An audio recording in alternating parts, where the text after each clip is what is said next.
Did Harley Davidson sell out its own riders? Did one decision nearly destroy the brand? And why did Trump call them out for the world to see? A legacy built on power and rebellion? But behind the chrome lies controversy. This is the story of Harley Davidson's biggest scandals. Harley Davidson stands for power, freedom, and rebellion. But rebellion cuts both ways.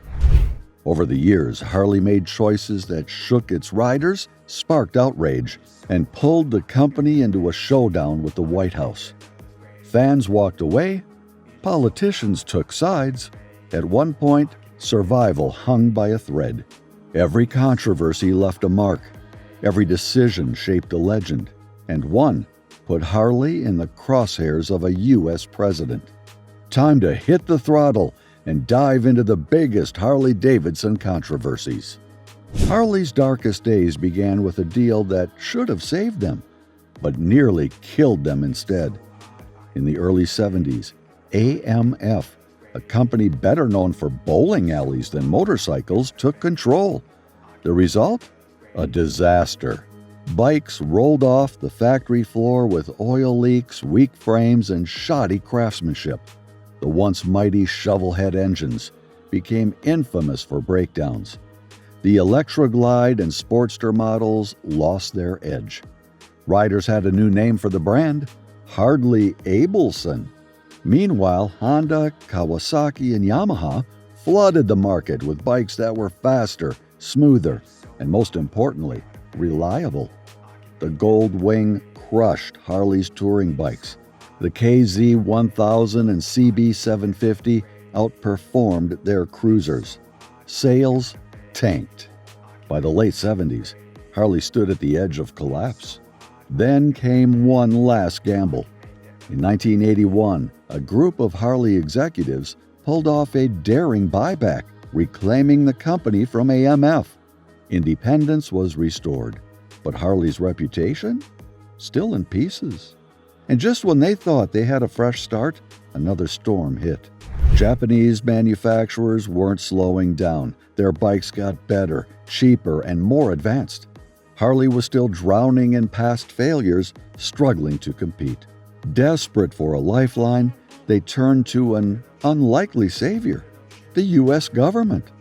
In 1983, Harley lobbied for massive tariffs on imported motorcycles over 700 cc's. The Reagan administration delivered, slapping a 45% tariff on big Japanese bikes. The move gave Harley breathing room to rebuild, and this time, they didn't waste it. Harley's engineers went to work, scrapping outdated tech and focusing on reliability. In 1984, they introduced the Evolution V-twin engine, a complete game-changer. Unlike the leaky, high-maintenance shovelhead, the 1,340cc Evo engine featured aluminum heads for better cooling, improved oil circulation, and tighter manufacturing tolerances. It ran smoother, lasted longer, and saved Harley's reputation. The FXR series, designed with a new rubber-mounted frame, cut down vibrations while keeping that signature Harley feel. The soft tail brought back a classic hardtail look, but secretly hid modern rear suspension. These bikes weren't just more reliable, they were Harley's way of proving they could still innovate. Riders noticed, sales climbed, and by 1987, Harley had recovered so well that they asked the government to remove the tariffs early. The crisis was over, but Harley's habit of stirring controversy? Far from finished. Before we proceed further, hit that like button. Supporting us helps bring more high-quality content your way. Subscribe now and stay updated with the latest deep dives into motorcycles. Desperate for a lifeline, Harley petitioned the U.S. government for protection against Japanese imports. In response, President Ronald Reagan approved a 45% tariff on imported motorcycles with engines larger than 700 cc's in 1983. This meant that big Japanese bikes became significantly more expensive, giving Harley time to recover. The move worked. Harley's sales improved, and the company modernized its production. But not everyone was happy. Many riders saw it as an unfair advantage, arguing that instead of improving through innovation, Harley had relied on government intervention. This controversy followed the company for years. However, nothing would shake Harley's reputation more than a move they made decades later. For decades, Harley Davidson built its brand on patriotism, American steel, American jobs, and an unmistakable American roar. But behind the marketing, something else was happening. Between 2009 and 2018, Harley gradually shifted some of its production overseas. U.S. factories closed and manufacturing jobs disappeared. The biggest controversy came in 2018 when Harley announced it would move part of its production to Thailand. The reason? New tariffs imposed by the European Union. In response to U.S. trade policies under President Donald Trump, Europe raised import taxes on American motorcycles from 6% to 31%, making Harleys far more expensive in European markets.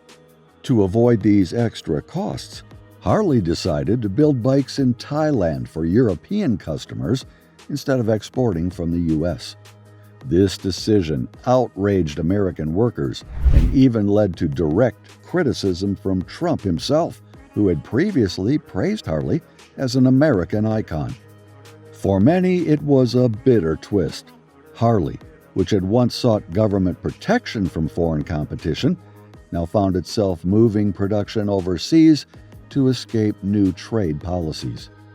The debate over Harley's identity, American-made or globalized, continues to this day. Trump took to Twitter, calling out Harley for surrendering and betraying American workers. He publicly criticized the company in speeches, accusing them of abandoning the U.S. economy. The backlash was swift. Loyal Harley riders, many of whom were Trump supporters, turned against the brand. Some even burned their Harleys in protest, posting videos online to show their outrage. The once strong bond between Harley and its patriotic fan base began to fracture. Harley tried to defend itself, explaining that the new European tariffs, rising from 6% to 31%, would make it too expensive to sell American-made bikes overseas. The move to Thailand, they argued, was about survival, not disloyalty. But for many, the damage was already done. The brand that once thrived on American pride was now seen by some as just another company chasing profits overseas. And the irony? This wasn't the first time politics nearly tore Harley apart. For decades, Harley Davidson built its identity on thunderous V-twin engines, the unmistakable roar that defined American cruising. But in 2019, Harley made a radical move. It introduced the Livewire, its first ever all-electric motorcycle. The reaction? Pure outrage. Hardcore Harley fans flooded online forums with complaints. A Harley without the rumble isn't a Harley, they argued. Purists saw it as a betrayal of the brand's heritage. Harley was known for gasoline, power, and rebellion, not silent electric motors. Despite the backlash, Harley pushed forward, promoting Livewire's cutting-edge tech, instant torque, high performance, and zero emissions. But there was a problem. Sales were disappointing. At nearly $30,000, the Livewire was expensive, and most Harley loyalists weren't interested. By 2021, Harley spun off Livewire as a separate brand, distancing it from the traditional lineup.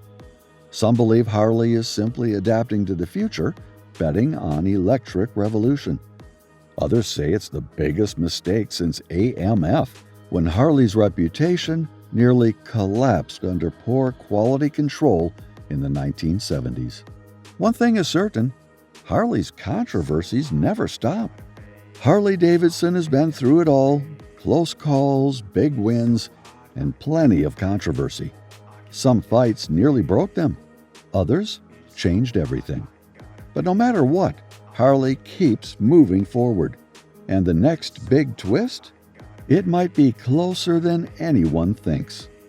If you enjoyed this video, like and subscribe for more deep dives into the world of motorcycles, business, and beyond. See you in the next video.